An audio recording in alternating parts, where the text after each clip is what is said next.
Las guías, esta niña representa la asociación de guías que nos va a acompañar también.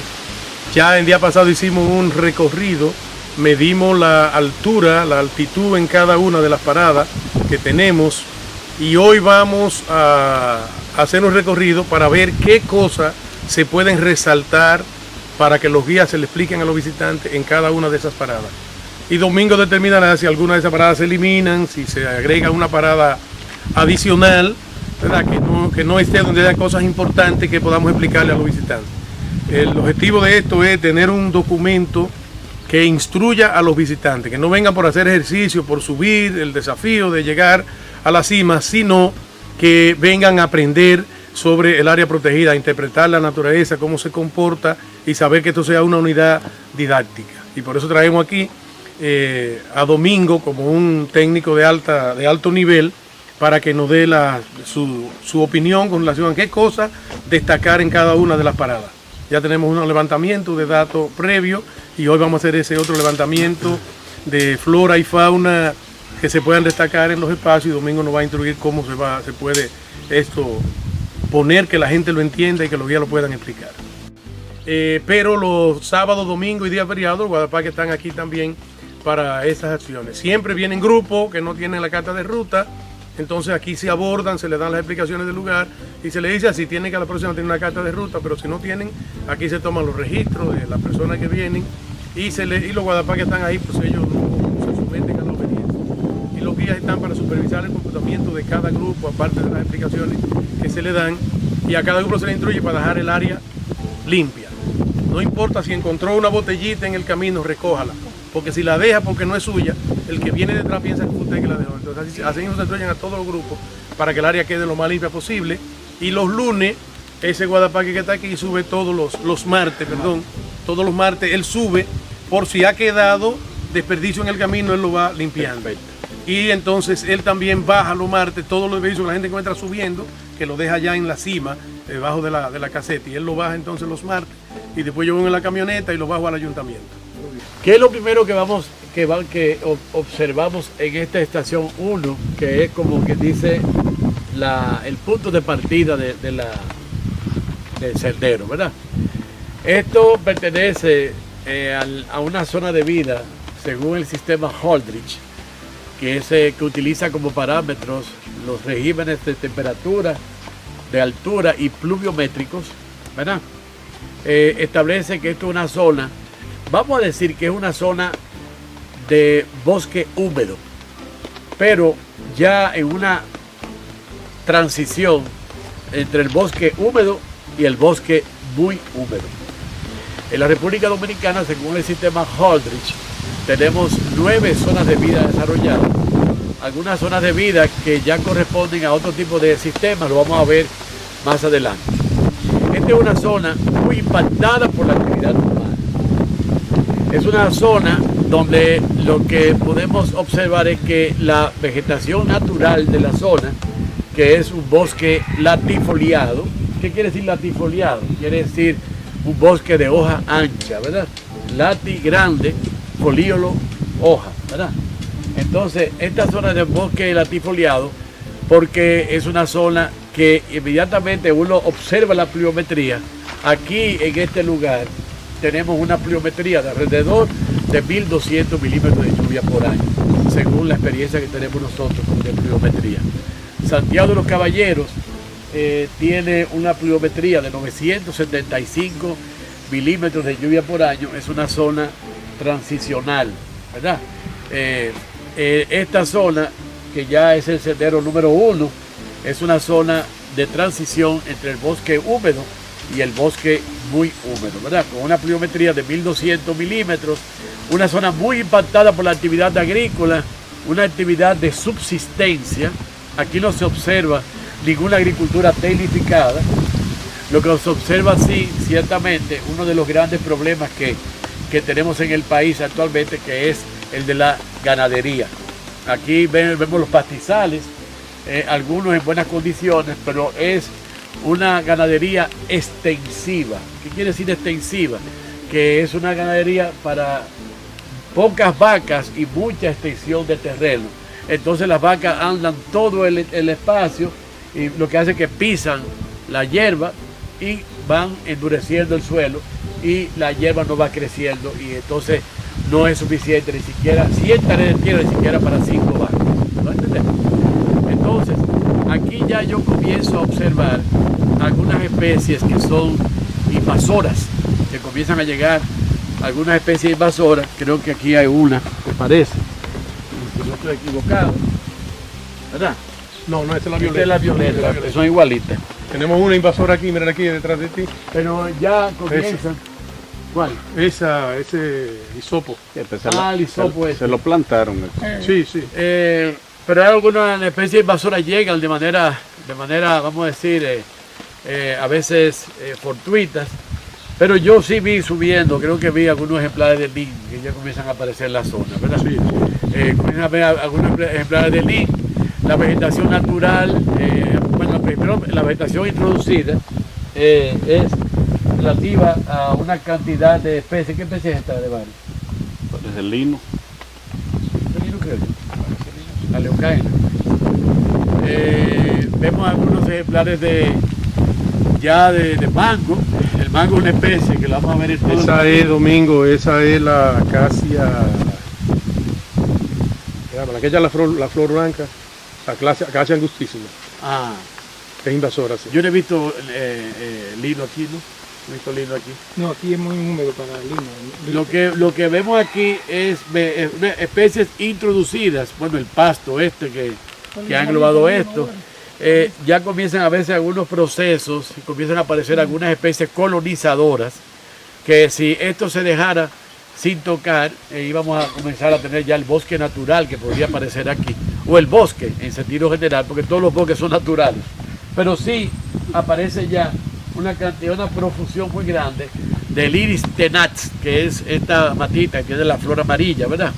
Que es propia. Es una especie introducida, pero que aparece mucho en las áreas cuando comienzan a colonizarse un espacio. Sí. Otras especies que aparecen es la lengua de vaca, muy popular en estas zonas, pero ya comienza, de acuerdo a la pluviometría que aquí tenemos, ya comienza a aparecer la violeta, y vemos un ejemplar bastante bonito de violeta. Comienzan a aparecer la palma real, que es muy indicativa. Es una de las especies que indica lo que es el bosque húmedo. Comienzan a aparecer, y ya pocos ejemplares de la palma cana, que es de zona transicional de bosque seco, bosque húmedo, ya no comienzan a aparecer aquí. Una agricultura, como decíamos, de subsistencia, plátano, en muy malas condiciones, ya todo parcelado. Algunos ejemplares de eucaliptus que comienzan a aparecer aquí, que es una especie introducida, y como se usa mucho en los campos, comienza a aparecer ya también el piñón cubano, que es una especie muy noble, una especie muy interesante, que es melífera. Es una especie que también sirve para utilizarse como cerca viva, excelente como cerca viva. Es un elemento muy interesante que ojalá lo pudiéramos desarrollar. Esta estación 1 tiene maravillosos ejemplares del piñón cubano que tiene una reproducción asexual a través de las estacas. El suelo la palabra suelo es una palabra que está ligada estrictamente a lo que es las plantas, ¿verdad? El suelo es la parte superior de la tierra, pero que tiene capacidad para permitir el desarrollo de las plantas. Tiene 3 horizontes definidos: el horizonte A, que es el horizonte donde está la materia orgánica negra; el horizonte B, que es donde está la arcilla, del tipo de la momorrillonita y de la caolinita; y está el horizonte C, con sus diferentes estratos de arena y piedras, de posteriormente piedras pequeñas y de piedras grandes, y finalmente allá abajo tenemos el nivel freático, y encima del nivel freático tenemos entonces la roca madre, que es la que sustenta todo ese suelo. Aquí ese suelo prácticamente nosotros podemos ver claramente que no existe la estratificación de ese suelo aquí. Solamente podemos ver un horizonte B bastante desarrollado y el horizonte A muy pobre, sumamente pobre, indicativo de que es un suelo muy trabajado, es un suelo también muy erosionado, muy lavado, fundamentalmente por la presencia del agua. Una especie que me gusta verla mucho aquí, ya creo que lo dijimos, la palma real, una especie endémica, la Roystonea hispaniolana, y tenemos también la mara, una especie que podría ser muy bien ornamental. Aquí hay ejemplares de mara, creo que fueron plantados, Olmedo, ¿verdad? Sí, sí. Pero es una especie muy interesante para nosotros tenerla como planta ornamental para sembrarla en los parques de las ciudades, ¿verdad? En vez de estar sembrando acacia amarilla o sembrar otro tipo de plantas, vamos a sembrar maras, vamos a sembrar grigri, otro tipo de especies. Esta panorámica es lo que nos ofrece, además de ser la puerta de entrada al Diego de Ocampo. Hay algunas especies de plantas que están en toda la orilla cuando vamos subiendo, y podemos ver también que muchas de esas plantas, de esos postes, esos postes ya son algunos, son de especies que hace muchos años fueron cortadas, ¿verdad? Y prácticamente ya de ese tamaño ya no existen en la zona, ¿verdad? Sí. Ya no existen en la zona. Solamente tenemos ya simplemente los restos de eso. Muy importante, tenemos en lo que se llaman los estratos, en el estrato, en lo que nosotros llamamos substrato, la parte de abajo, la vegetación es muy variada, sumamente variada, y yo diría con una enorme biodiversidad. Hay muchas plantas que van creciendo en la parte del sustrato del suelo, en la parte ya un poquito más arriba del pequeño suelo que tenemos, que comienzan a aparecer, que es el preludio de lo que podría ser un proceso de regeneración natural que nosotros llamamos proceso de sucesión ecológica, ¿verdad? Aquí evidentemente, ya en conclusión, ¿qué tenemos en esta zona? Lo que nosotros llamamos en ecología un disclímax. Aquí hay un proceso disclimático.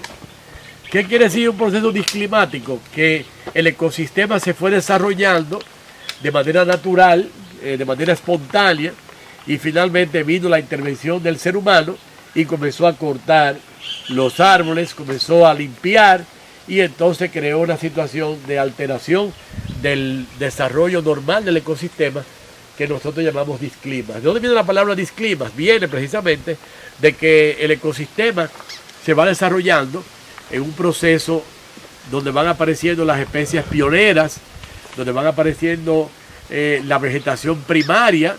Posteriormente ya completamos un proceso de sucesión primaria. Entonces viene el clímax. ¿Qué es lo que es el clímax? Cuando ya esa vegetación está cumpliendo con todos los procesos y se autogestiona, se autoalimenta y ya no necesita más nada de nadie. Hay especies de animales, hay especies de plantas. Pero viene una alteración del ecosistema que se llama disclímax, cuando la gente tumba y entonces comienza a sembrar algún tipo de agricultura que es de subsistencia. Aquí estamos ante un evidente proceso disclimático, que es la estación número 1.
Miren, aquí es importante destacar varias cosas.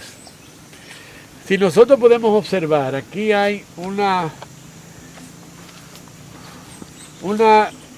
caracterización de lo que nosotros podemos llamar una estratificación vertical y una estratificación horizontal desde el punto de vista ecológico, ¿verdad? La estratificación horizontal se da cuando nosotros observamos la transfiguración de los espacios que en la medida que avanzamos van cambiando de una manera a veces abrupta, o sea, de pronto, de súbito, y otras veces muy lentamente. Nosotros en principio no veíamos especies como la palma cana, que por cierto, esta palma es la Sabal domingensis, que es una especie endémica, la cana de esta, ¿verdad?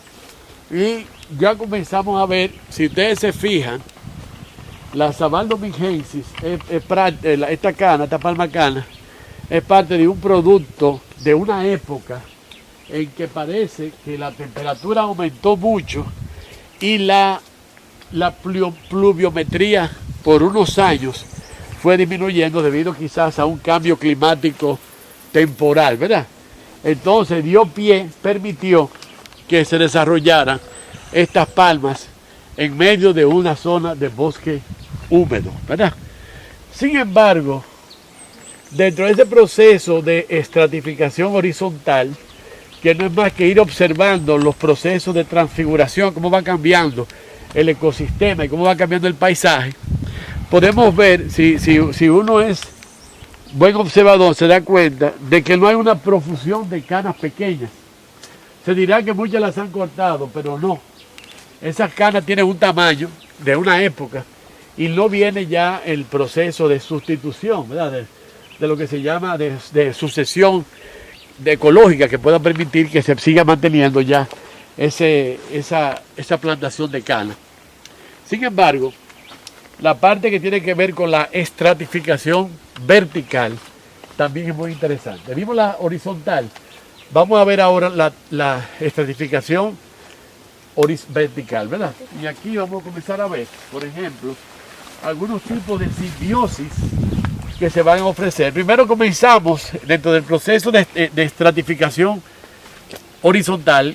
Vemos lo que es las especies herbáceas, lo que podría ser en un futuro un área de sotobosque, pero que no tenemos bosque, pero es una zona de plantación herbáceas, de plantas que no son árboles, de plantas que solamente se desarrollan por la presencia de la humedad que tiene la parte del suelo, el horizonte O, que es el horizonte, el pequeño horizonte donde está la materia orgánica. Y cuando vamos subiendo, de una vez vamos dando cuenta de que comienza a aparecer algunos tipos de relaciones interespecíficas. ¿Cuáles son las relaciones interespecíficas entre dos especies de plantas y de animales?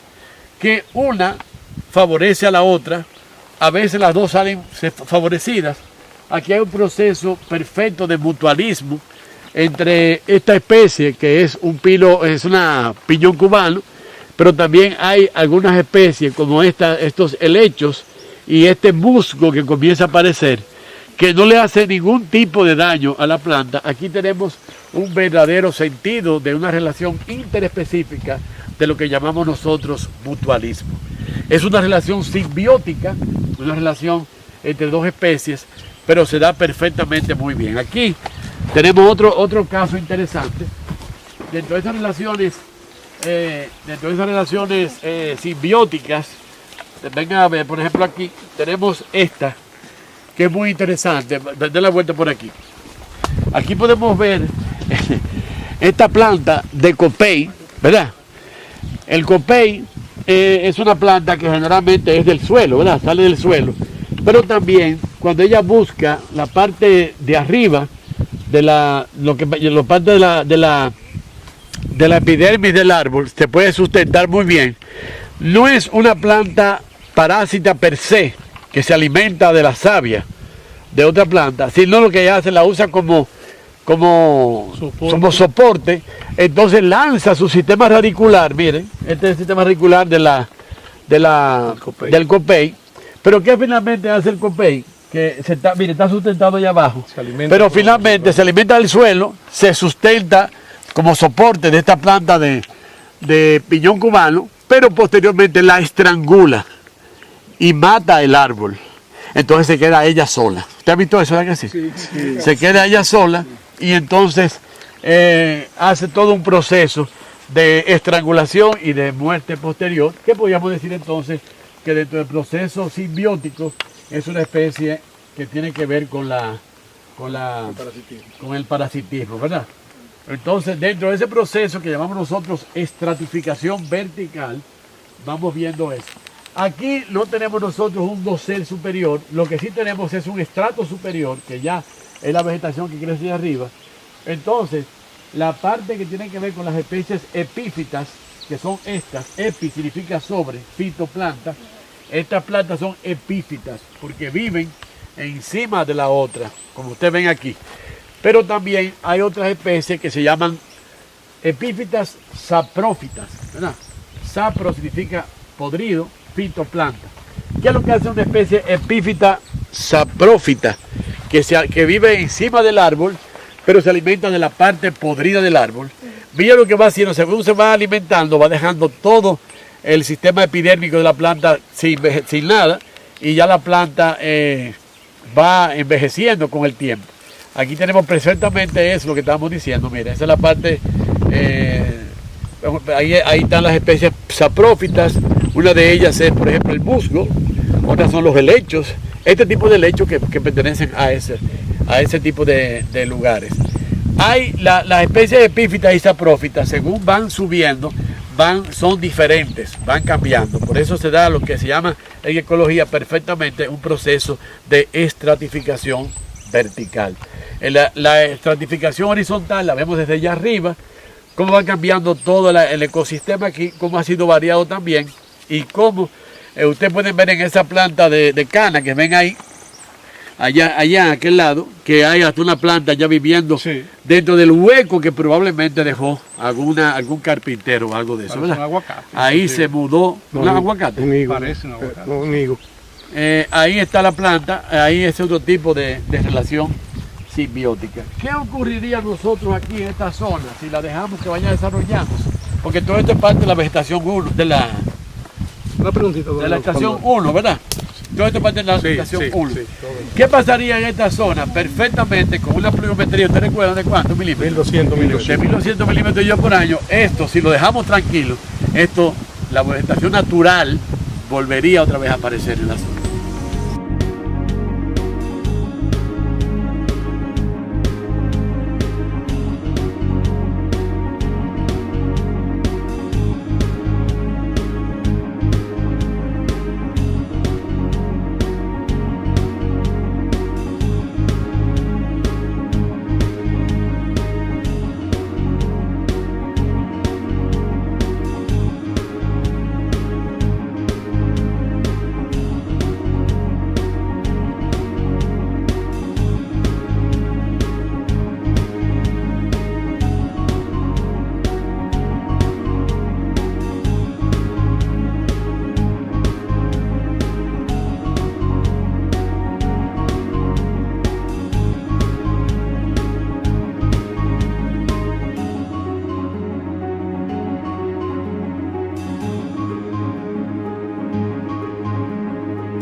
Se llama la estación del Nogal. Aquí destacamos la misma zona de vida. Aquí es el inicio del área protegida. Hasta ahora estamos en área de amortiguamiento y por eso las intervenciones que se ven de agricultura de ciclo corto y de ganadería. A partir de aquí estamos en el área protegida y destacamos el nogal como una especie de madera preciosa. De madera preciosa, sí, que en una ocasión se consideraba extinto en el país y que en 1986 aparecieron unos ejemplares condiciones en el Diego Campo y desde entonces Sociedad Ecológica del Cibao conjuntamente con el Jardín Botánico Nacional empezaron un programa de recolección de sus semillas anualmente y de reproducción de plántulas en los viveros para distribuir a nivel nacional. Estación número 2. Aquí se van a dar una serie de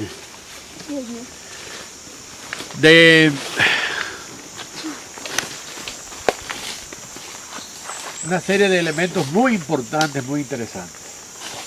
Miren, ya nosotros sí aquí podemos definir muy claramente los procesos de estratificación superior, ¿verdad?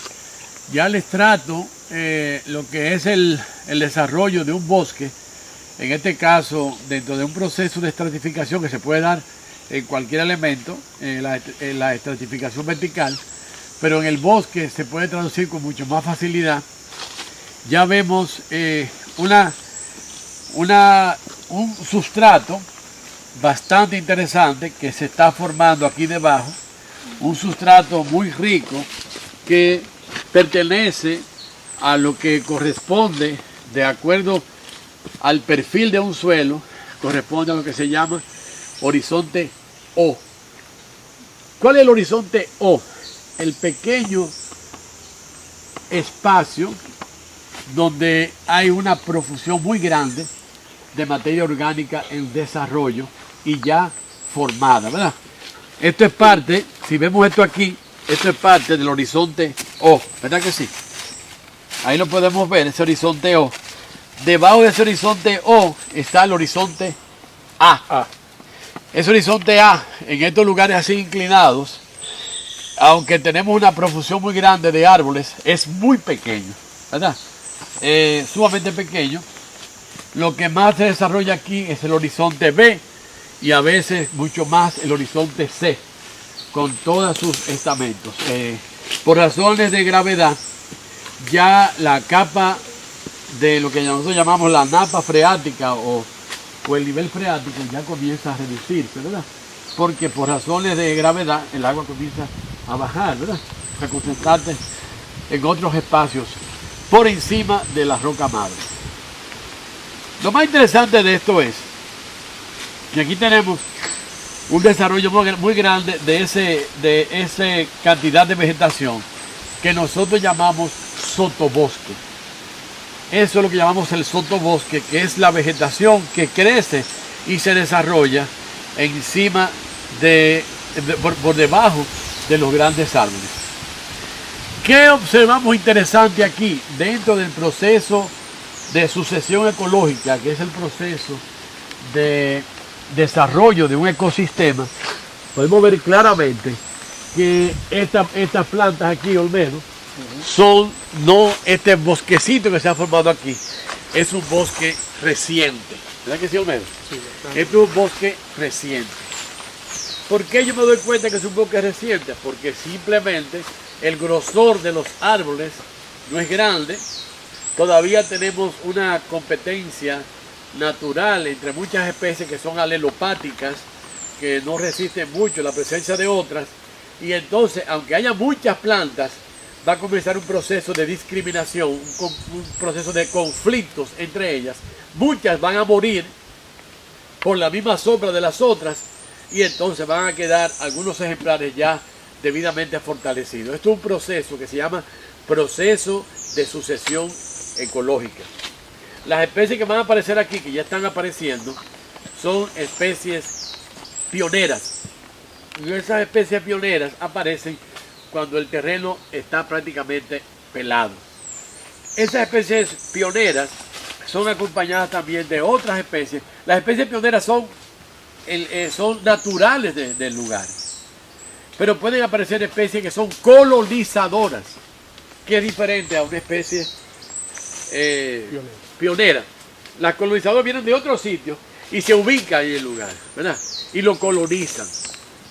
Colonizarlo quiere decir que lo ocupan y son muy interesantes porque a veces cuando nosotros queremos reforestar un espacio y decimos, ¿qué es lo que había aquí antes? Ah, aquí había, ¿cómo se llama esto?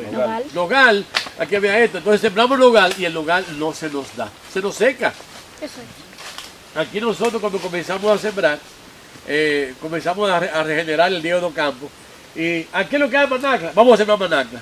Y la mayoría se murieron. ¿Por qué? Porque la manacla no es una especie ni pionera ni colonizadora. ¿Me doy a entender? La manacla, después que está establecido el bosque, es que ya comienza a aparecer en la sombra total. ¿Verdad que sí? Usted nunca va a ver una manacla que en el sol, pleno sol, cuando está pequeña, sino que comienzan a aparecer de manera dentro del bosque y con una cantidad muy grande de agua, de lluvia y de gran humedad. Y entonces posteriormente llega hasta el dosel y finalmente a lo que se llama el estrato superior. Entonces supera, trasciende la vegetación natural del área. ¿Me doy a entender, señores? Ahora bien, aquí tenemos un proceso sucesoral, tenemos un bosque en pleno desarrollo.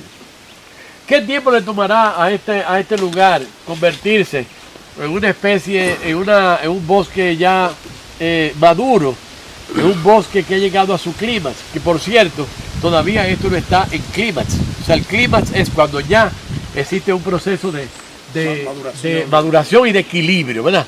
Aquí no tenemos clímax. Pero ¿qué hubo antes aquí, Olmedo? Ciertamente, antes de que apareciera todo esto, aquí hubo un proceso de Intervención. disclímax, ¿verdad? Sí, De disclímax. Se rompió el clímax, vino el disclímax, y entonces comienzan a aparecer las especies que son endémicas, nativas, ¿verdad? Las que son las primeras que aparecen, que se llaman especies pioneras, ¿verdad? Inclusive esto fue introducido, lo sembramos nosotros, aunque fue encontrado aquí en el área, pero fue sembrado, después nosotros estamos interviniendo. Y miren el desarrollo del nogal, y miren la penda de la misma edad, lo poco desarrollada que está. Y posiblemente esta sea una de las que sean eliminadas por la sombra de las demás, porque no desarrolla. Pero fíjate una cosa, Olmedo, es muy probable, probable, entonces queda eliminada. es muy probable que esta zona sea una zona naturalmente de nogal también. Sí, Toda esta zona aquí, y encontró mejores condiciones. uno lo fue ayudando. Pero lo más importante de todo esto es que la humedad ambiental comienza a aparecer. Ahorita vamos a ver que lo más importante de aquí, de este lugar, no es la lluvia que pueda caer, sino la presencia de la vegetación, que es la que permite que mantenga la humedad, pero sobre todo también que haya lo que se llama la lluvia horizontal, que son las nubes que cubren toda esta área y impregnan de nubes a todo esto.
conocido como aceituno.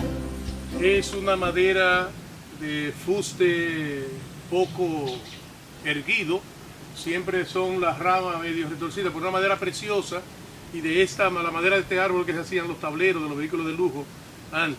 Mercedes-Benz, esta es la madera que usa para sus tableros de madera en los vehículos de lujo que tiene. El palo de viento, ya característica de bosque muy húmedo, ¿verdad? Que ya empezamos a ver, y el contraste del área protegida con las áreas intervenidas. A la izquierda, y cuando vamos allí vamos a ver que hay un área que es necesario proteger y que fue del área protegida. Y ¿Es después una parte la de sacaron. protegida de aquel lado? Sí, debía ser, sobre todo allá arriba. Todavía aquella meseta allá arriba, que es la zona de captación del agua que va hacia Los Guineos, Palmar, Palmar arriba y esa zona por ahí. Entonces, esa zona de captación se sacó el doctor Díaz. El amigo de Hugo. Feyolo Díaz. Y eso era área protegida, y se Hay un sacó del área pleito de protegida en Brazo. una ocasión, en un proceso. Porque esa familia. Viene un vehículo ahí, quítese de ahí entonces. Miren, ¿qué nosotros podemos observar aquí? Lo primero es que sin uno ser muy experto, uno se da cuenta inmediatamente de que esta era una zona que no hace muchos años estaba dedicada a la agricultura. ¿Verdad, Almeida? No hace muchos años. Todavía nosotros podemos ver algunas especies que aparecen aquí que van a desaparecer con el tiempo. Como por ejemplo esa bromelia que se llama la malla esa, ¿verdad? Sí. Esa malla antes era una especie de división, ¿verdad? De área aquí, de siembra. Hoy en día quedó dentro de esta maraña de bosque. Aquí otra vez nosotros podemos darnos cuenta de la vegetación que aquí se desarrolla. Es una vegetación de poco fuste, ¿verdad? Son árboles de poco grosor que nos determina que no son muy antiguos, ¿verdad? Esto todavía se nota que era una zona de una intensa actividad agrícola, ¿verdad? Y que hoy en día ya está dedicado al área del bosque, ¿verdad? Como decía Olmedo, ya esto pertenece, ya estamos esencialmente en el bosque muy húmedo, ¿verdad? En el bosque muy húmedo. Después del bosque muy húmedo, la parte más húmeda se llama bosque pluvial. Pero aquí nosotros en la cordillera septentrional solamente tenemos un solo bosque pluvial, que es el bosque pluvial de la Quinta Espuela de San Francisco de Macorís. Es el único bosque pluvial que llueve prácticamente casi todos los días. Prácticamente, llueve muchísimo. 320 días. Y yo subí una ocasión, yo no sé, yo ni me acuerdo dónde subí, ¿sabes? Porque es bastante difícil subir allá arriba. Es difícil acordarse porque eso no es para jóvenes. Y yo recuerdo que íbamos bajo un sol intenso. Y yo iba todo el camino desmintiendo a lo que decían que era un bosque pluvial. Y yo, ¿cuál es el bosque pluvial que hay aquí? Porque lo que hay un sol, el diablo, tú sabes. Y me decía un guía, sí señor, aquí llueve mucho, no sé, qué raro. Pero ya cuando ya estábamos cerca de las 12, fue tanto el agua que cayó, que después no podíamos bajar nosotros. Nos caímos más de 70. Se cayó todo el mundo menos yo. Que yo era más fuerte. Porque los traía en par de vuelo. No, porque tú eres haciendo el cuento. A mí sí, exacto. Pero aquí, bosque muy húmedo, aquí ya en esta zona comienza a darse el proceso, aunque en menor grado, de lo que se llama la lluvia horizontal, ¿verdad? Esta es la zona que comienza a cargarse de nubes. Las nubes, como tienen los estratos nubosos, están alrededor de 5 kilómetros hacia abajo, que parece la zona nubosa. Y esta zona, y después de los 600, 500, 600 metros, ya también comienza a ver esa parte nubosa. Esto es agua condensada. Ustedes saben que la lluvia tiene ¿cómo se llama? El agua tiene 3 estados, el líquido, el sólido y el gaseoso. Aquí en esta zona, usted la va ya convirtiéndola en una zona de agua totalmente condensada, ¿verdad? Convertida en pequeñas gotitas. El proceso de condensación significa de juntarse todas las gotitas pequeñitas a través del proceso de evaporación. Y van formando esas gotitas pequeñitas. Cuando adquieren ya un grosor más grande, entonces ellas tienden a caer, ¿verdad? A precipitarse. Entonces, por eso se llama precipitación o lluvia. ¿Qué origina que la lluvia caiga, que se vaya cayendo? Lo origina el proceso de la fuerza de gravedad de la Tierra. Es lo que así no se quedaran allá arriba y no cayeran, ¿verdad? Pero aquí las gotitas no alcanzan un tamaño adecuado y entonces no caen, no se precipitan. Eso es la belleza y yo diría la maravilla de la naturaleza. Se quedan demasiado pequeñitas las gotitas de lluvia. Entonces lo que hace es que no caen por esa razón, porque no tienen peso, y lo que hacen es correr horizontalmente. El viento se la va llevando y de pronto tú estás sentado aquí, tú estás parado aquí, eso lo vemos mucho allá arriba, en el pico de Ocampo. De pronto viene esa nube y los arropa y le pasa a uno totalmente, uno se moja la ropa, se moja todo y ve que todo está mojado. Uno de las fuentes de agua más ricas que tiene el país son las aguas que vienen de los bosques nublados. Uno de los bosques nublados que es más importante del país, que es una maravilla, es verdadero laboratorio de la naturaleza, es Valle Nuevo. Increíblemente en Valle Nuevo casi no llueve, llueve muy poco, pero la lluvia horizontal está constantemente irrigando toda esa vegetación y toda esa agua va infiltrándose y le da vida a varias decenas de ríos y arroyos que crecen en ese lugar. Es una maravilla. Con el Diego de Ocampo también hace lo mismo. Aquí está el arroyo Arrinquillo, ¿verdad? Que nace en esta zona. El pescado bobo nace por aquí. No, de aquel lado. Pero está influido por esta zona también. Está influido por la zona, sí, pero nace fuera del área protegida. Y hay mucho, Baja Bonico sí nace aquí. mucha agüita, Baja Bonico, que es un gran río. Sí, nace aquí. Fíjense la importancia que tiene esta zona aquí para su conservación. Fíjense la importancia que tiene esta zona. El río Baja Bonico probablemente fue el primer ecosistema fluvial, fue el primer río que con Cristóbal Colón tuvo contacto con eso aquí en la isla. Oye, qué importante. Precisamente a la orilla del río Baja Bonico fue que se estableció la primera ciudad del Nuevo Mundo, que fue la Isabela, ¿verdad? Y entonces de ahí se nutrían ellos en su primer viaje, en su primera, vamos a decir, cuando erigieron la primera ciudad del Nuevo Mundo, que se llamaba la Isabela. O sea que la capital le pusieron la Nueva Isabela, ¿verdad? Entonces, ¿de dónde se nutrían todas esas poblaciones que fueron? Ahí se dio la primera misa, se hizo la primera iglesia, se hizo el primer ayuntamiento. La única casa de Cristóbal Colón que habitó, que él vivió, fue en esa, ahí. Después no hubo en ningún otro sitio porque él murió pocos años después. ¿Y de dónde se nutrían toda esa gente? Eso es increíble, señores. Del Diego de Ocampo. Hubiéramos sabido que del Diego de Ocampo se nutrían toda esa nueva ciudad, esa primera ciudad del Nuevo Mundo, porque el río Baja Bonico nace aquí. Y el río Baja Bonico era que bañaba todo eso ahí. Por cada 100 metros que subimos, la temperatura baja 1 grado.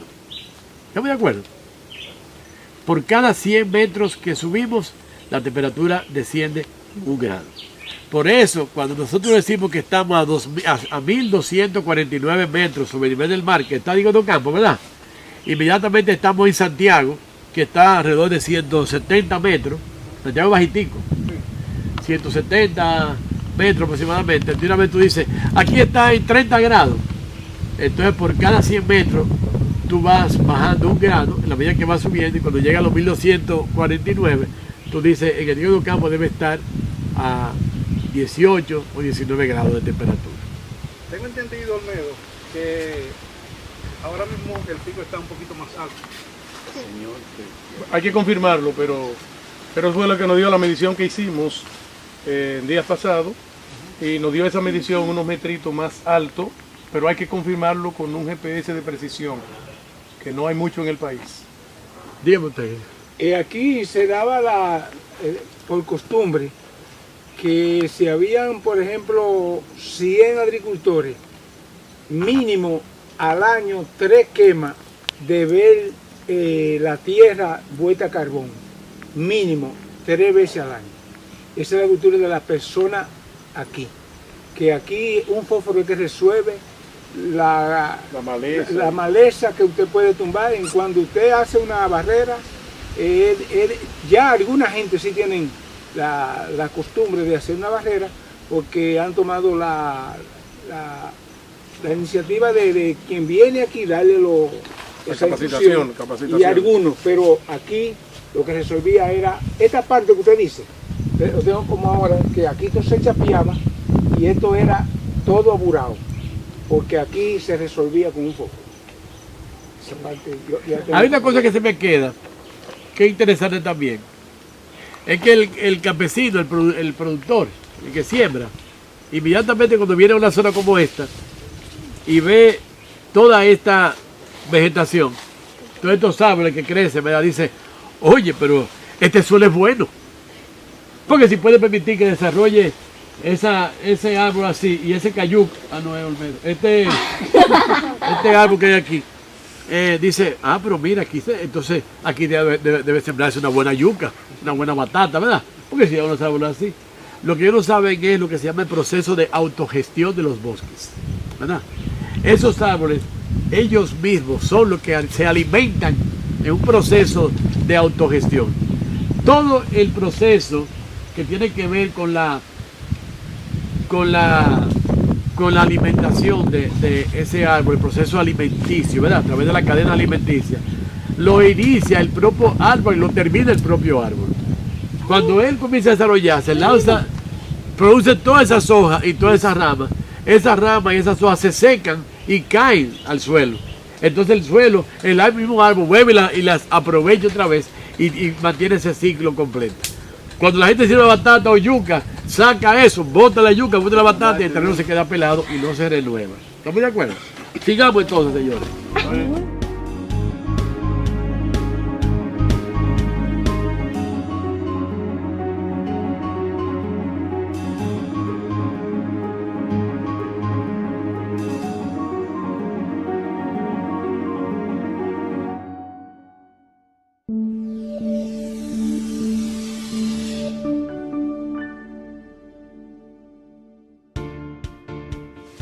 Bromelias. ¿Cómo que llaman esas relaciones entre esas plantas?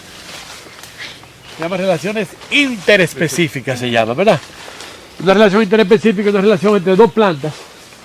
Una vive encima de la otra, o una se aprovecha de la otra, o otra parasita a la otra, ¿verdad? En este caso, esas bromelias no le hacen absolutamente nada a ese árbol. Nada, viven ahí. Tienen su proceso fotosintético sin ningún problema. Es una simbiosis. Sí, una simbiosis. Sí, una simbiosis, o sea, es una relación simbiótica, Se ¿verdad? llama comensalismo. Una relación simbiótica que viven perfectamente sin ningún tipo de problema. ¿Veis? Lo único, mira, esta área aquí es la que era del área protegida y la que debiera ser el área protegida nueva vez. Porque esta es la bateja de captación de agua. Y como tú decías ahorita, el proceso de las nubes, aquí donde se asientan ¿Y de las quién nubes. es este terreno? Yo creo que es flores de yolo, ¿eh? Creo que eso es lo que se yolo, ¿verdad, Frank?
Bien, buenas tardes.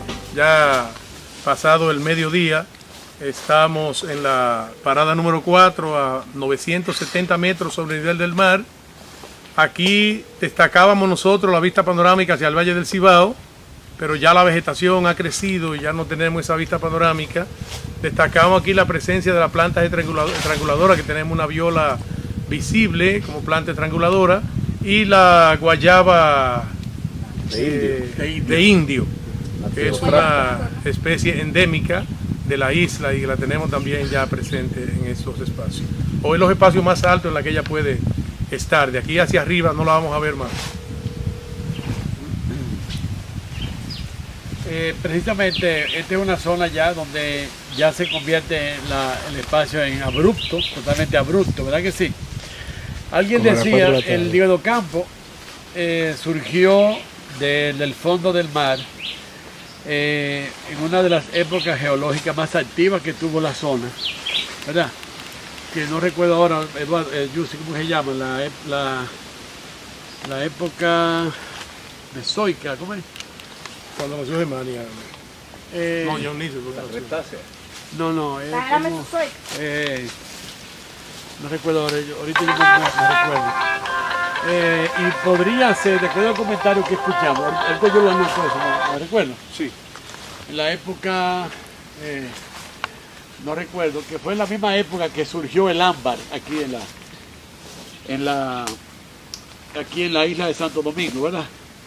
El Diego do Campo emergió del fondo del mar. Es un mentiz a mucha gente que decía, incluyendo la película esta, Jurassic Park, ¿verdad que sí? Que los dinosaurios aparecieron en la época del Jurásico, hace unos 160 millones de años, ¿verdad? La isla de Santo Domingo no llega a 70 millones de años. Esta isla apareció del fondo del mar, emergió mucho antes de eso, ¿verdad? Todavía aquí el tipo de roca que aquí vemos es rica en carbonato de calcio, es roca coralina, ¿verdad? Roca coralina muy rica en carbonato de calcio, que nos dice que está compuesta de muchos fósiles marinos, ¿verdad? De la época, que fueron ascendiendo y fueron dándole forma a esta cordillera. Hay que decir que la isla de Santo Domingo está formada por tres montañas, tres cordilleras, la cordillera central, la septentrional y la cordillera oriental, y dos macizos centrales que son la Sierra de Bauruco y la Sierra de Neiva. Todos están ubicados de forma paralela, si lo podemos ver. Eso ha dado pie a que nosotros tengamos en la isla aquí una biodiversidad extraordinaria en toda la zona. Tenemos ahora mismo ya descubiertas en la isla unas 6.000 y algo de plantas de diferentes tipos, de diferentes categorías, tanto exóticas, naturalizadas, endémicas y nativas, también muchas invasoras que han llegado. Sin embargo, el endemismo aquí es de alrededor de un 36%. Aquí en el Diego do Campo tenemos un alto endemismo también, de especies endémicas de la isla, como lo prueba esta guayaba de indio, bellísimos ejemplares que aquí se encuentran, que se desarrollan en este tipo de ecosistemas. Hay que decir que la guayaba de indio es una especie de sotobosque, pero una especie que no nace en la tierra, abarcando la superficie del terreno de manera abierta, sino que tiene que desarrollarse debajo de árboles, ¿verdad? Aquí vemos todavía, ya muy cerca de la cima, fíjense que esta guayaba de indio se parece mucho a una que se llama clavija domingensis, que es la lengua de buey, que es una especie que ahora se ha reconocido que está presente de manera natural en Haití, y ya la hemos reproducido bastante, ¿verdad? Aquí no tenemos esa especie, pero sí tenemos la guayaba de indio. Es una especie que perfectamente, si tú la ves, Freddy, sería ornamental, una especie muy ornamental, si nosotros nos dedicáramos a reproducirla. Aquí comienza un proceso que continúa de sucesión ecológica, como es natural en una zona como esta. Ya las plantas pioneras que existían en la zona, que nosotros cuando vinimos por primera vez al Diego do Campo en el año 75, yo recuerdo que había Mélida en ese tiempo aquí, estaba chiquita ella. Ay, su maravilloso. Ni me conocía cuando nos vimos allí nosotros abajo. pudimos ver que había especies pioneras. ¿Cuáles eran esas especies pioneras en ese tiempo? Luego también se recuerda. Eran la guayaba. La guayaba aparecía en cantidades extraordinarias La guayaba es una especie pionera. Estos eran helechales, ¿verdad? Posteriormente estos helechos y estos helechales y estos guayabales fueron convertidos en tierras agrícolas. Aquí, cuando nosotros venimos por primera vez, se veía muchas siembras de repollo, de hortalizas, en sentido general, de tallota y ese tipo de especies que existían ya en la zona, también cebolla, ¿cómo se llama esto? Puerro y todo eso. Finalmente, esto, cuando la Sociedad Ecológica del Cibao comenzó a presionar, porque esto es un vedado del año 1962, fue declarado el vedado del Libro de Campo, ¿verdad que sí? 61, perdón. Entonces, cuando comenzó la Suecia a hacer presión, comenzamos nosotros a obtener entonces que la gente se fuera saliendo de esta zona y comenzó un proceso de regeneración natural que todavía no concluye. Eso fue en los años 76, 77, hasta el 80. Ese proceso de regeneración natural todavía no concluye. Estamos en el proceso sucesoral, probablemente secundario o terciario, pero la evidencia más clara que tenemos todavía es la vegetación, lo que es el sotobosque, que todavía impera, aparece mucho, y la vegetación ya arbórea, que tiene un grosor de un DAP, o sea, de altura de pecho, DAP se llama, de apenas unos cuantos centímetros. Quiere decir que todavía esto está en pleno desarrollo. No, el Libro de Campo no es un ecosistema establecido, no es un ecosistema en clímax, ha sido muy perturbado, hay que decirlo, sumamente perturbado. Aquí no hay una vegetación natural primaria, prácticamente desapareció, porque de hecho en la zona de las Manaclas también había sido muy perturbada. Y no sé, se cometió quizás un error, que yo no estuve muy de acuerdo, de hacer el centro de visitantes en la misma cima y arriba también. Eso quizás cambió un poco la característica de esta zona protegida. Creo que debió haberse hecho en otro lugar y haber dejado ese espacio quizás con un pequeño refugio ahí, porque se tuvo que quitar mucha vegetación natural para eso. Cuando nosotros veníamos en aquella ocasión, el año 75, 76, cuando la Sociedad Ecológica inició, que precisamente el Libro de Campo fue su bandera, ¿verdad?, de protección. Aquí lo que teníamos presente era una pequeña cantidad de manaclas allá encima, ¿verdad? Cuando se prepararon los senderos, que eran 12 estaciones, había estaciones de guayaba, estaciones de helechos, estaciones de desarrollo. Hoy en día muchas de esas estaciones fueron sepultadas por la manacla. La manacla cubrió todos esos espacios, muchos inducidos por nosotros, pero otro un proceso de regeneración natural. Esta parada 4, ¿verdad? Es una parada que nos vaya preparando para que vayamos viendo cómo el proceso sucesoral, que todavía advierto, no es un proceso que hemos llegado al clímax todavía, no es un bosque maduro, ni es una zona que está todavía debidamente ya estable. Aquí vemos todavía que va el desarrollo pleno de todo esto, pero nos satisface mucho ver ya muchas especies nativas y endémicas que ya aparecen en grandes cantidades en esta zona.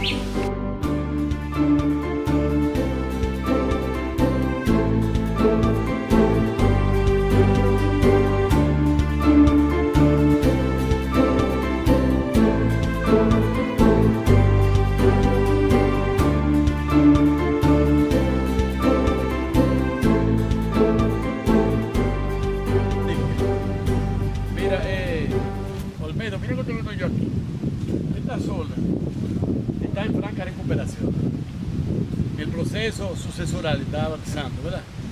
Mira el tamaño de las manaclas, que todavía están pequeñas. ¿Tú la estás viendo? Sí. Mira el tamaño de la manacla aquí.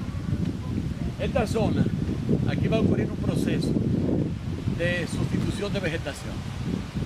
Con el tiempo, la manacla que está creciendo en el sotobosque sigue desarrollándose y me parece que el proceso es nuevo, no es viejo. Digo nuevo con la aparición de la manacla, tú sabes. Sí, sí.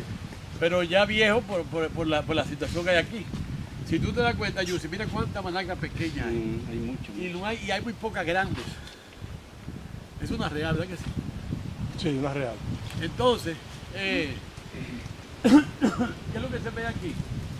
Fundamentalmente, que este proceso aquí va a haber un proceso de sustitución de la vegetación latifoliada por la vegetación de lo que va a venir es el ecosistema del manaclar completo ya. Esta zona va a ir apropiándose del manaclar de aquí, y porque la manacla tiene la particularidad de que nace en la sombra, nace al lado del sustrato o encima del sustrato, y se va como vegetación, ¿cómo se llama esto? De sotobosque, ¿verdad? Va ampliando dentro de la sombra y luego trasciende allá arriba al estrato superior y llega al dosel del bosque. Y Entonces comienza a cubrirlo y comienza a generar semillas y una cantidad de matas, de simientes, y sustituye la vegetación natural. Y yo le decía a esta muchachita el otro día que pasé por aquí, que cuando yo subía por aquí los principios de la década de los 80, aquí era piedra nada más, no había nada de sustrato, y que ya empieza a formarse suelo en los intersticios de las rocas en el trillo.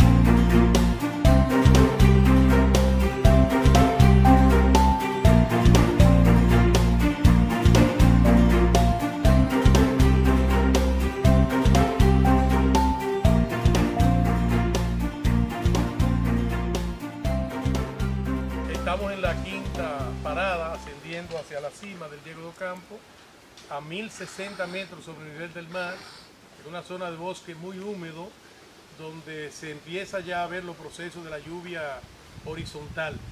Y esos espacios son caracterizados por una especie emblemática que es la palma manacla, y ya hasta aquí llega el manaclar.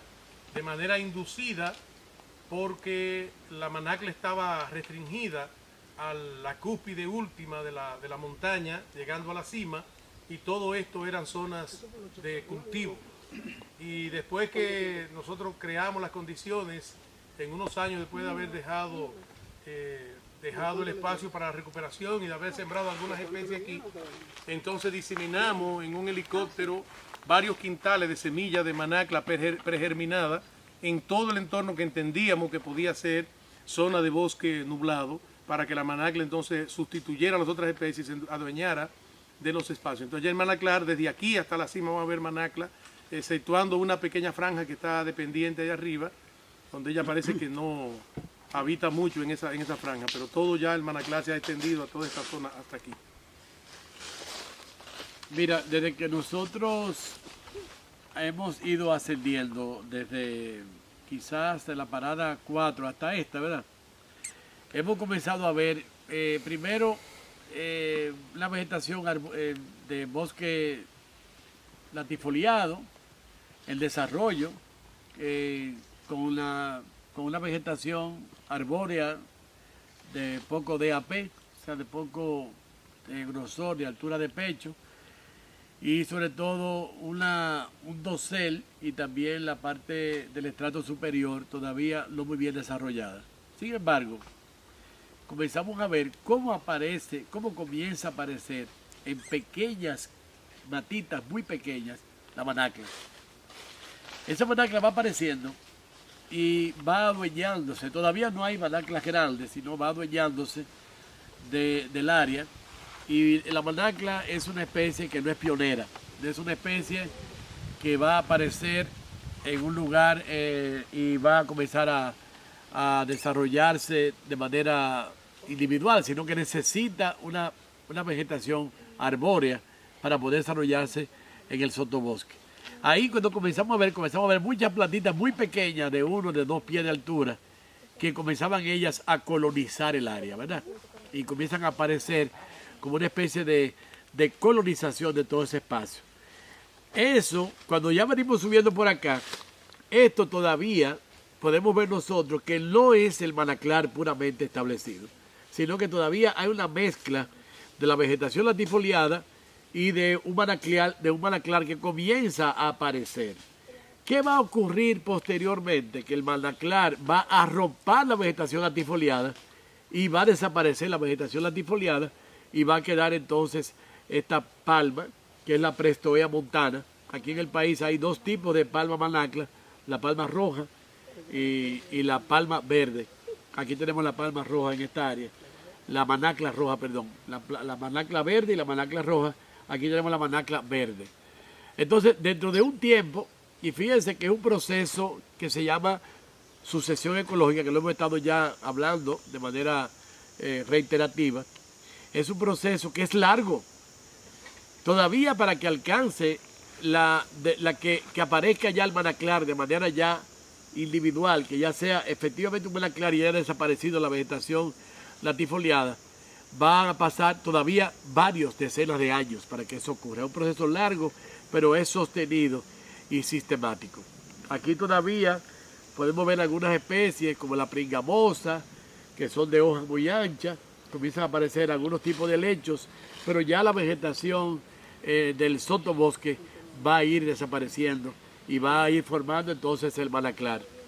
Pero también aquí se da un proceso de ecología muy interesante que se llama homeostasis. La homeostasis es un proceso en que las especies se van adaptando a las nuevas circunstancias. Aquí vemos claramente que no es en las especies, sino el ecosistema se ha ido adaptando y ha pasado ya de una vegetación de un área perturbada en agricultura, porque aquí estamos nosotros, aquí había agricultura en esta zona. Sí. Aquí había agricultura.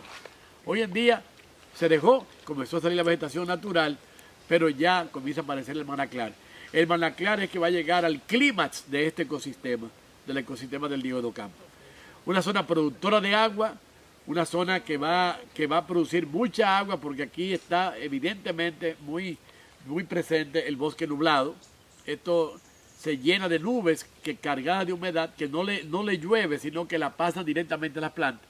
Y entonces usted va a tener aquí una gran cantidad de producción de agua que posteriormente va a ir a los ríos y a los arroyos de la zona. Un lugar interesante que vemos ya.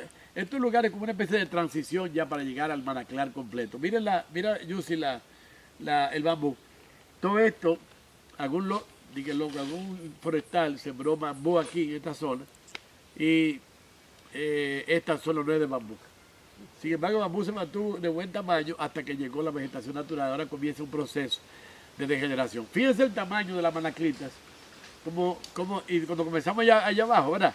Como chiquiticas comenzaban a desarrollarse, comenzaban a aparecer. No había ya palmas grandes, aquí ya comienzan a aparecer palmas grandes.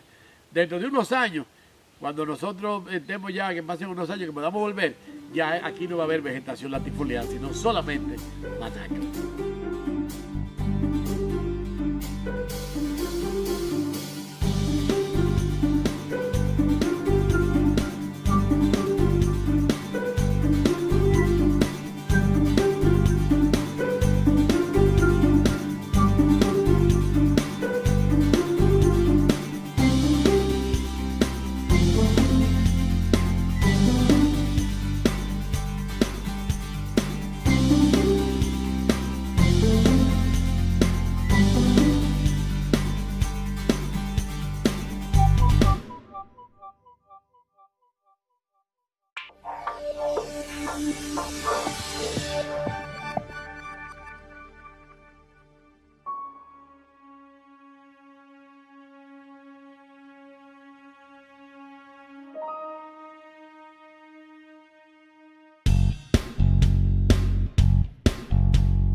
Pienso que quizás como hay tanta distancia, tú sabes, Por eso. porque subir a una reserva no es una carrera de obstáculos, tú ves, que la gente cree que es salir corriendo y llegar allá arriba, tú sabes. El viaje, es igual que la vida. Freddy, ¿verdad? Sí. No es el destino, es el camino que tú recorras. Eso es lo importante. A veces tú vas recorriendo vas recorriendo la meta y no llegas nunca a la meta. y has vivido feliz durante todo ese recorrido, ¿verdad? Eso es el Lío de Ocampo. Aquí lo que podemos destacar es que esta zona era una zona que estaba dedicada a la agricultura. Me dice Papo que aquí incluso vivía gente, ¿verdad? Aquí. Sí. Hay una Aquí había un fondo, ¿verdad? De unas personas que vivían aquí. Había 2 o 3 viviendas y finalmente cuando esto estaba dedicado a la agricultura, ya una agricultura intensiva, ¿verdad? Usted ve que el suelo es llano, tiene perfectamente muy buenas condiciones para desarrollar una buena agricultura en un escenario bellísimo. Pero ¿qué pasó? Que ellos abandonaron, quizás por la presión misma de la Sociedad Ecológica del Cibao, entonces dejaron todo este espacio abierto. Anteriormente aquí había una estación que hablaba de la estación del Guayabal y del Lechal, ¿verdad, Almedo? Sí, pero ahora, cuando nosotros ya a través de los años, eso fue en el año 88, 89, después de 11, 29 años, 30 años después de pasado eso, nos encontramos que ya aquí, luego de haber desaparecido la agricultura, empezó un proceso sucesoral con la vegetación la vegetación pionera, y como los helechos, las guayabas, que ambas son nativas, y posteriormente se estableció ya una vegetación primaria, ¿verdad? Aquí tenemos una vegetación primaria. Yo no sé si ustedes han sentido que hay gotas de lluvia que le van cayendo a uno. Eso no es si vemos el cielo está totalmente despejado, pero estamos sintiendo que nos estamos mojando. Ya esto es una de las cosas maravillosas que hemos podido hacer como Sociedad Ecológica del Cibao. Todas estas plantas, muchas de ellas fueron plantadas por la Sociedad Ecológica del Cibao. Muchos cedros, ¿verdad, Olmedo? Sí, cedros, se hizo una plantación de cedro, pero finalmente el cedro se unió a la vegetación natural del área que fue apareciendo.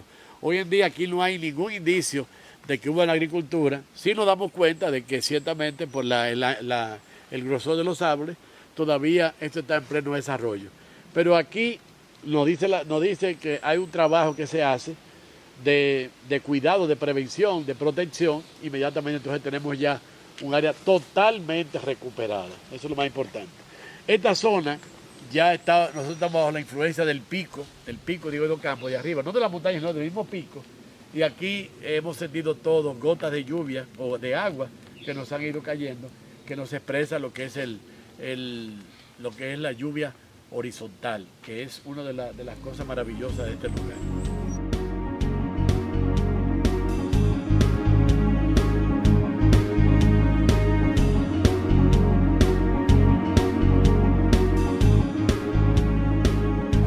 Bien, estamos aquí en la parada 7 y aquí podemos explicar el proceso sucesorial de la manacla, donde ya ella empieza a eliminar las especies latifoliadas para ella ser la reina del espacio. Entonces se queda solo la manacla.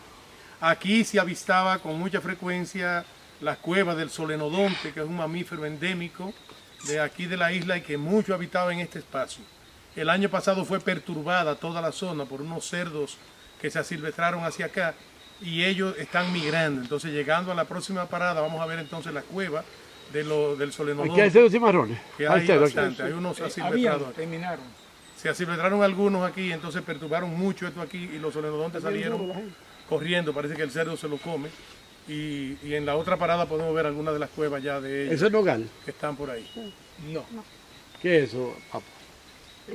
La vista, dígasela a uno que tenga la vista mejor que yo y que tenga los conocimientos. A mí me parece nogal, sí. Parece nogal. Sí. Yo creo que no. Mira, no, esta estación, esta sería la 8 entonces, hombre. No, no. La 8, la 7. La 7. No, yo creo que Pero agregamos una. aquí también. Sí, la 6, la 5, la 6, la 7. La 7. Bueno, pues miren, Ya oficiamos las 6. aquí nosotros ya nos estamos adentrando en lo que es el Manaclar, que es un ecosistema muy particular, ¿verdad? Todavía nosotros podemos ver una cantidad de especies que aparecen en la zona, pero que aparecen todavía del reducto de especies latifoliadas que todavía queda en la zona. Pero ya podemos ver claramente que la manacla ya ocupó todo el espacio. La manacla tanto en el estrato superior, lo que es la parte del dosel, como es la parte del sotobosque, ya todo es manacla. Aquí hay una profusión de manacla. Es un árbol, es una especie, perdón, un estípite que tiene una característica que yo decía alelopática, pero ciertamente ya nosotros nos vamos aproximando a la cima. No hace mucho tiempo esta zona era de agricultura, aquí se sembraba, se plantaba, ya nosotros, parecido a la otra área, lo que pasa es que aquí ya la manacla, como yo explicaba, aparece en las zonas de sombra, ¿verdad? En la parte del sotobosque, luego va subiendo y va a ocupar todo el espacio arriba. Cuando eso ocurra, va a desplazar la vegetación ya latifoliada. La característica principal de un manaclar es esa, ya no tiene mucha vegetación del sotobosque, va desapareciendo por la profusión de la manacla, ¿verdad? Esta especie es muy propia de la zona, es una especie nativa, no es endémica, es una especie nativa que existe también en otros territorios, pero en el Diosdocampo la connotación de la manacla es que hablar de manacla es hablar de agua, es hablar de una especie que produce agua y que dentro de su bosque muy particular, hay una cantidad de agua que siempre está infiltrándose a través de los procesos naturales. Anteriormente, cuando aquí había agricultura, toda esa agua se corría por la superficie, de manera de escorrentía, ¿verdad? Corría, y los ríos de aquí, el río Arrenquillo y todos esos arroyitos que hay en la zona, siempre permanecían secos, con una pequeña cantidad de agua. Hoy tienen un poquito más de agua y ya cursan un poquito más de vegetación en la medida que esto va desarrollándose. El manaclar tiene esa característica, que es una zona que produce agua, para darle agua a los ríos. ¿Por qué? Porque acumula una gran cantidad de sustrato, pero no permite que nazca mucha vegetación debajo. Entonces el agua se infiltra. El agua tanto de la lluvia, aquí estamos en un bosque muy húmedo ya, formalmente bosque muy húmedo, pero ya la característica de esta zona es, además de bosque muy húmedo, es de un bosque nublado. Esto es una zona de bosque nublado. Es una de las gracias y de los regalos que la naturaleza nos da a nosotros. Ese bosque nublado se traduce en mucha agua que se infiltra y que llega a todos esos cuerpos de agua, y finalmente uno la tiene allá abajo en una zona muy distante aquí, como esta zona aquí, el agua que aquí se produce, mucha de esta agua desemboca y va a ser parte de los procesos ecotónicos que hay en el océano Atlántico allá arriba, porque va al río Bajabonico y a otros arroyos. Finalmente también algunos van al río Yaque del norte, ¿verdad? Y van finalmente a la zona de Puerto Plata y de Montecristo. Una parada muy interesante que ya va reafirmándose este proceso de regeneración natural y de conversión del bosque latifoliado en un verdadero manaclar.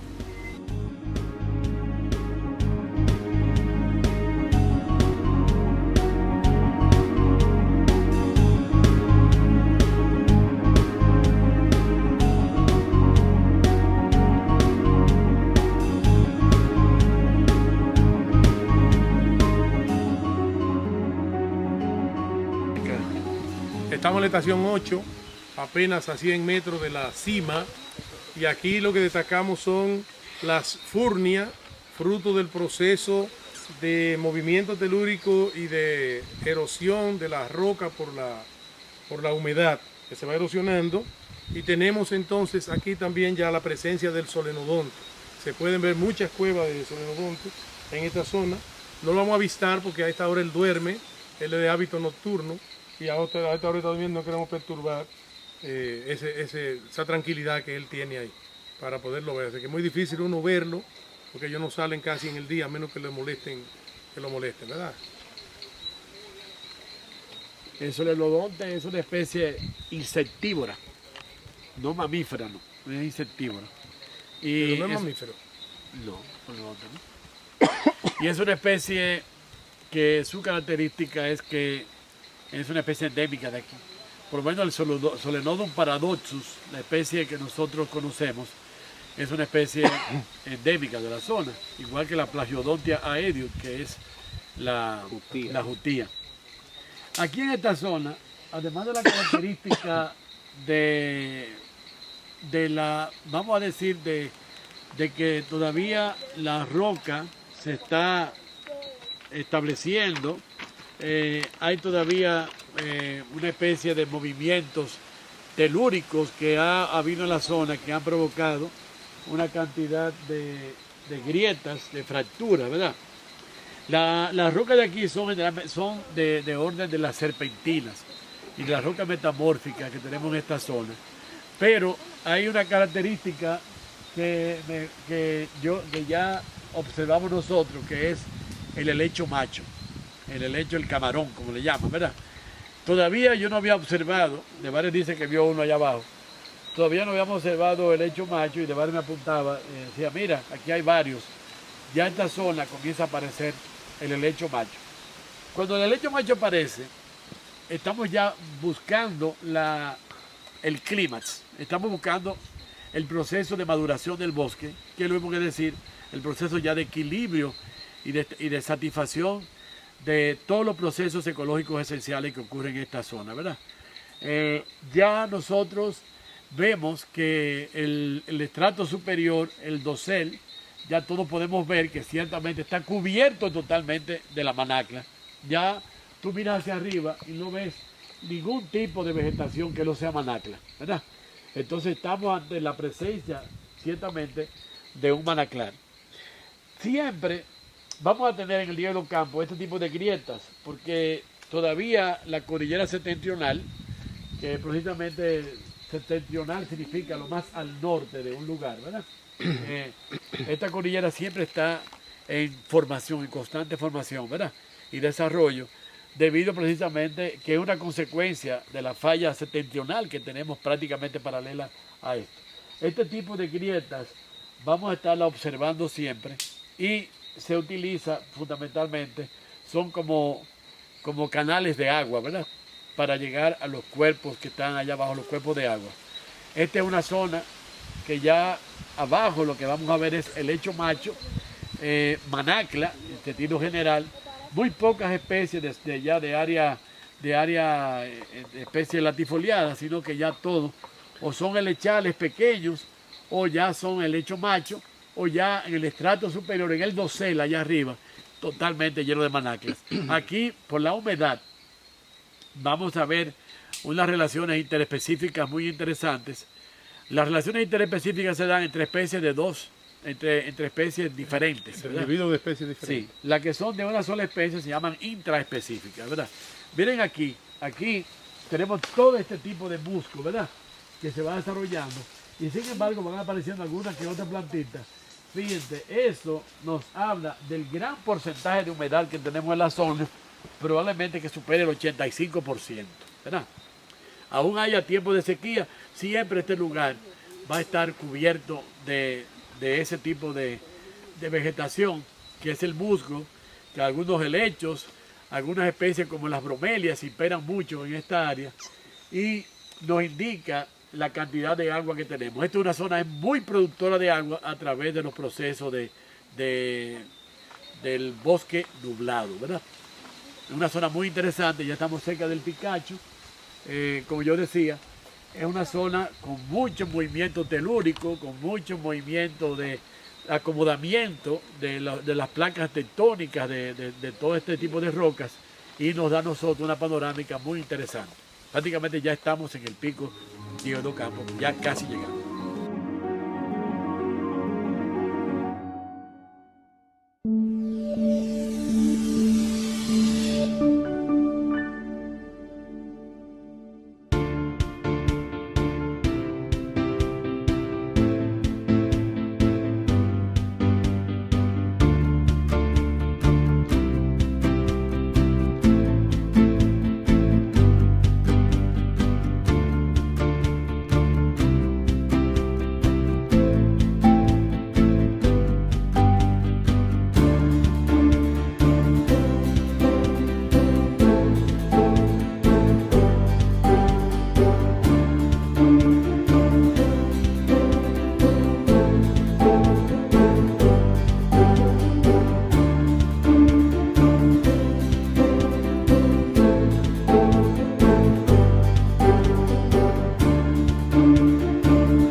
la máxima elevación de las Antillas.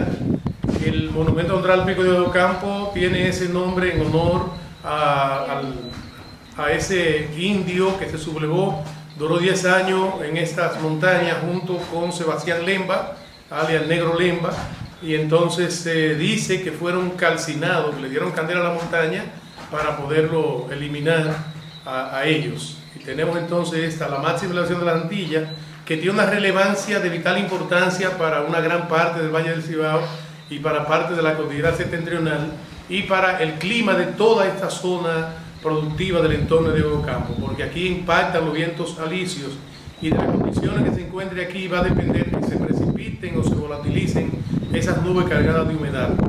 Aparte que se da el proceso de la lluvia horizontal en la zona, incide en la receptividad de las nubes que vienen cargadas de humedad con los vientos alisios a esta zona.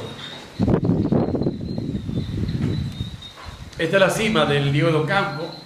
El Diego de Ocampo debe su nombre a un negro liberto que se sublevó, ¿verdad? Se sublevó y vivía en Santiago y se refugió en estas montañas según dice la tradición. Nosotros no sabemos si eso fue cierto, pero conocemos esa situación.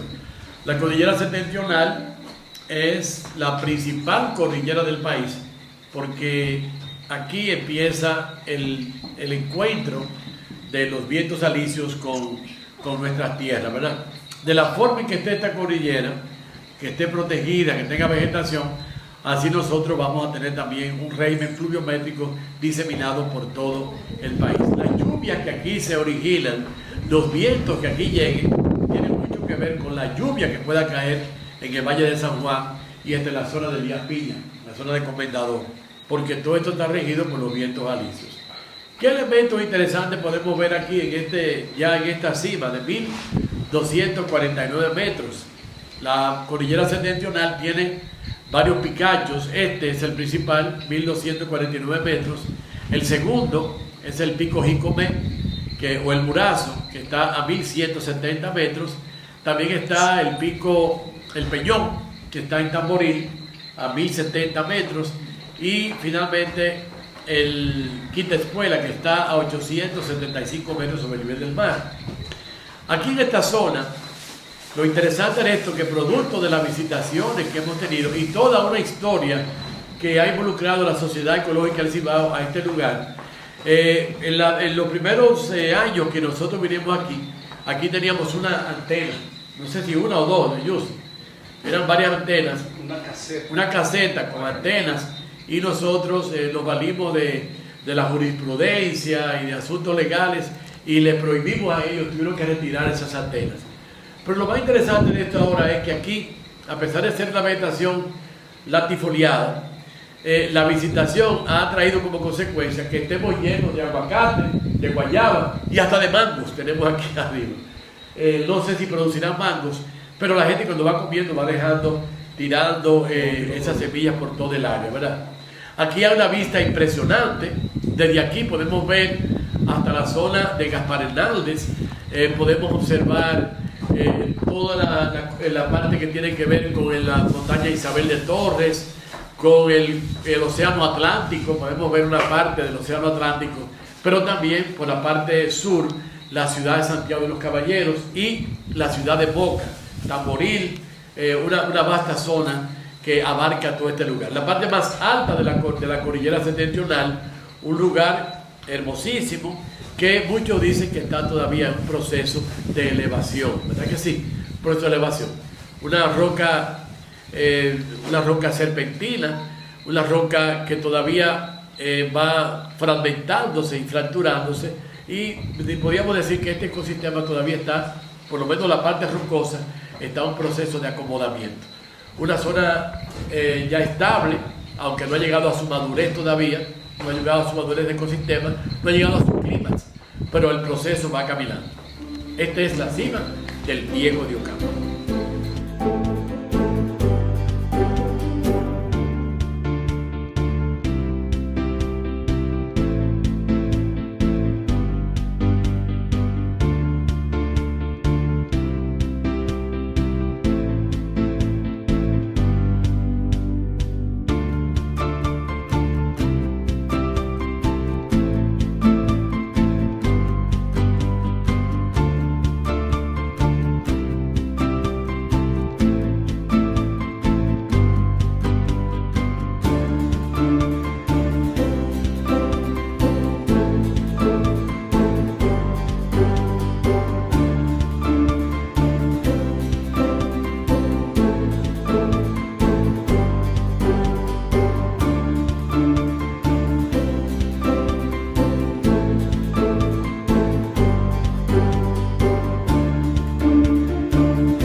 Aquí podemos ver, todavía se quedan los vestigios de los plátanos, de la yuca, del guineo y de alguna que otra yautía. Ya esta zona está recuperada, es una zona que va ya hacia un proceso de maduración. Le quedan muchos años todavía, pero todo este tiempo que nosotros vamos a observar y vamos a ver el proceso, va a ser algo maravilloso. Un proceso de decenas de años que les queda todavía para tener su madurez, pero ciertamente va a ser un lugar muy hermoso. Miren que aquí no hay una sola manacla grande, porque aquí no quedó nada, era un conuco, pelado completamente, y solo estaba de bosque ese montículo que acabamos de bajar ahí. Hasta la orilla del montículo llegaba el conuco, así, y desde aquí hasta Manacla era todo conuco, hasta abajo, completamente hasta la carretera, todo conuco. Y miren, en menos de 30 años como se ha recuperado este espacio aquí. Ahí están los vestigios, mira, ahí está todavía la vegetación de agricultura que había en la zona. Ahí hay unos guineos, ¿verdad? Aparece una yautía ahí debajo. Y esta zona ya es una realidad. ¿Está ya terminado este lugar, ya terminado el proceso? Jamás. Esto necesitará muchos años. Ese es uno de los grandes problemas que tenemos con los bosques cuando se dañan, cuando se intervienen, que necesitan muchos años para que puedan volver otra vez a tener las condiciones similares a las que pudieran haber tenido. Miren que aquí hay mucha manacla subiendo y la manacla no ha empezado el proceso de eliminación de la flora latifoliada. Y entonces esto se convertirá en un manaclar con los años. La manacla será la que reinará cuando elimine todas esas otras especies de manera natural. Pero ya tenemos el proceso de bosque, que es lo que queríamos para la captación de agua, la infiltración de agua en la zona, y se ve que ya el suelo está sano porque aquí usan mucho agroquímico para la agricultura. Entonces ya en tantos años pues ya el suelo está Algo que nos llama la limpio. atención, Freddy, es lo que tiene que ver con la temperatura. La temperatura cuando estábamos en Sotavento, ¿verdad? De aquel lado, es una temperatura ya bastante agradable. Ya aquí las cosas van bajando un poquito, la temperatura va aumentando un poco porque estamos en la parte de atrás del pico, ¿verdad? Entonces ya los vientos no llegan de frente a esta zona. Esto determinará mucho el tamaño y la belleza de la vegetación que pueda aparecer aquí. Yo estoy seguro que el manaclar de aquel lado va a ser siempre mucho más hermoso que de este lado. Sin embargo, vamos a tener el manaclar establecido, muy bonito, pero yo creo que aquel lado va a ser mucho más impresionante, por lo que decimos de la temperatura. La temperatura y muchos otros elementos van a influenciar para que esta zona sea diferente a aquella. El Diego do Campo es un ecosistema completo, pero el Diego do Campo también tiene muchos microsistemas, ¿verdad? Que van a también a ir definiendo áreas muy especiales. Todos los árboles, las plantas, los estípites son iguales, pero siempre de acuerdo a una cantidad de parámetros: el clima, la temperatura, el régimen pluviométrico, la altura, la latitud. Todo eso va a ir influenciando para que tengamos especies entonces que sean un poco diferentes. Diego do Campo es un laboratorio de especies que de caminar 100 metros las cosas van siendo diferentes. Es importante destacar que no por ser intensamente explotada esta zona, la agricultura aquí era de supervivencia, era para el día a día. No les daba para venta ni nada de eso, sino que era una como las riquezas, limitada, y por eso tenían que estar trasladando el conuco constantemente, practicando el conuquismo con la quema, la tumba, pero no les daba realmente para sostener como familia propiamente los predios aquí.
Ya ustedes ven, pasamos la parte más difícil, ahí esa parte de arriba, pero a partir de ahí, esto era todo conuco hasta bajar a la carretera. Sí, sí, es cierto. Conuco, y usted lo veía que era mera piedra lo que se veía, porque la gente cree que porque el bosque está exuberante se puede dar la cosecha.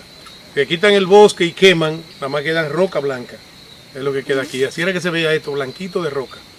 Lo cubrían con habichuela, con auyama un poquito, pero cuando quitaban la cosecha quedaba la roca limpiecita aquí. Y así fue encontramos todo este espacio aquí. Este lugar parece que es el espacio más, diríamos nosotros, todavía que está más retrasado en el proceso sucesoral, ¿verdad? Porque hasta hace poco aquí había conucos, había agricultura, como apuntaba de varios ahorita, de subsistencia, o sea, no es que nadie vivía adentro, sino que solamente sembraban y Se mantenían, mal comían, ¿verdad? Pero ya aquí vamos ya desarrollando la vegetación. Primero va a aparecer la vegetación latifoliada, ya comienza a aparecer fuertemente, ya se ven muchas, incluso palmas reales aparecen en la zona. Y ya hay visos de que comienza también a aparecer el palmar de Manacla, ¿verdad? Quiere decir que prontamente una zona va a ser, el proceso de recuperación de esta zona va a ser mucho más rápido. ¿Por qué razón? Porque antes no existía nada allá arriba, ahora tenemos todo este proceso, ya tenemos un porcentaje de humedad muy alto, hay una cantidad de bosque nublado que está aportando mucha nubosidad y mucha agua, entonces aquí las cosas se pueden facilitar mucho más.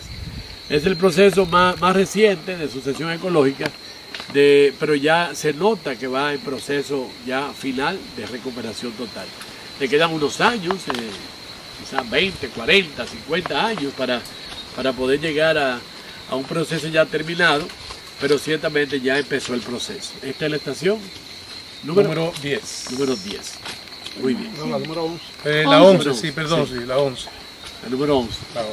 Aquí lo que decía Olmedo, de que también la conformación de la roca de aquí, del tipo de estructura que tenemos, ya permite el desarrollo, la formación de cavernas.